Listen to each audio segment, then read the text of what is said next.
hit the link at the bottom of the screen to check out the entire show. It's available exclusively on odds.com. We move over to the OVC. Southeast Missouri State Redhawks, 3-6, 1-2 in OVC. At Belmont Bruins, 10-1, 4-0 in the OVC. 7 p.m. Eastern start. We're at the Curb Event Center Arena in Nashville, Tennessee. We have Belmont, as you would imagine, big favorites. 16.5-point favorites over at FanDuel.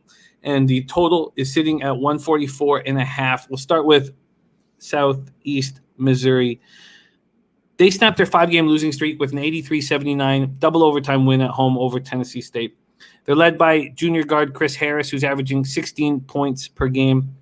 Guard Eric Reed Jr. is averaging 11.1 points per game, but he's hitting 54.4% from the field and 50% from three.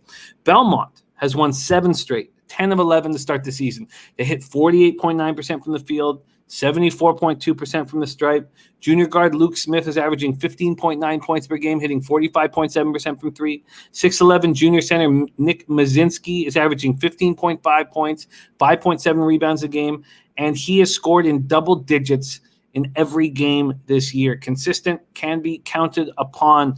But, Max, is this too big a spread? Take it away. Jim, one thing that SEMO knows when they see Belmont on the other side of the court before a game is that there's a pretty good chance they're going to lose by 20 plus. So ordinarily, I would just be like, yeah, Belmont, give me some of that cake.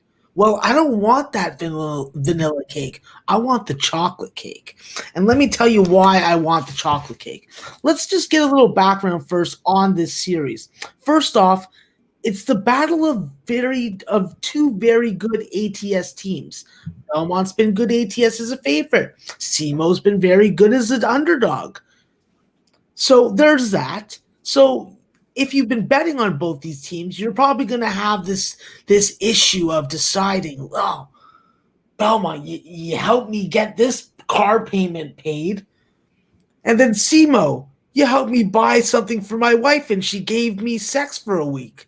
So there's a ton of stuff that's going on in this game. If you like Belmont, there's definitely room for you to sell a couple points, take away that juice that the book wants to put on you, and get a little plus money action going.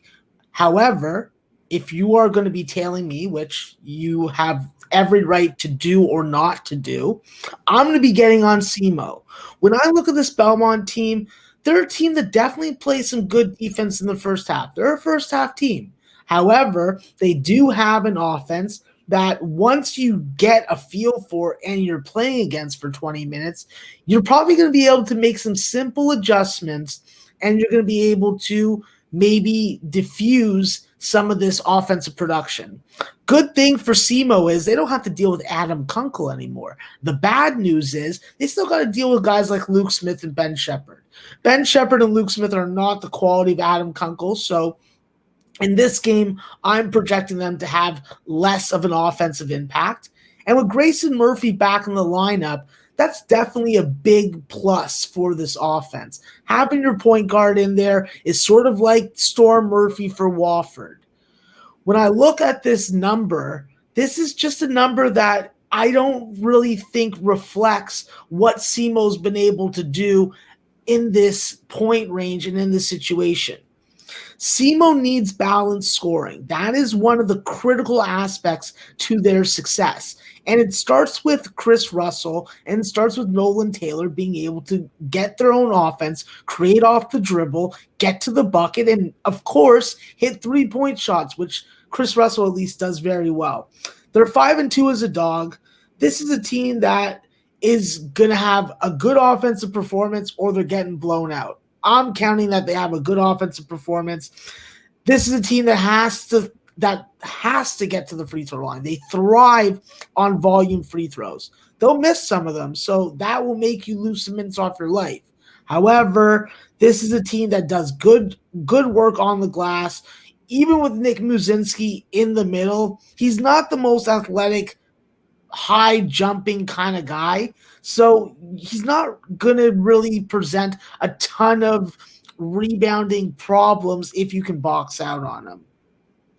I think that when you have good ball distribution, especially on the road, you're always in this game. I think this is a different SEMO team. I think this is the year that they are able to break this 20-point loss curse. And I think that they're going in tomorrow, and they're not going to win the game, in my opinion, but I don't think that they're going to lose by 18-plus points. Very interesting breakdown. They're 16-point dogs at Bet365, 16.5 at FanDuel and Circa. FanDuel has a 16.5 juiced to -118. Circa does not. Plus 16.5 at -110 for Southeast. Missouri State Redhawks plus 16.5. Big dog for Max. And very interesting breakdown in the OVC. That's Max's 7 o'clock action, those 3 games.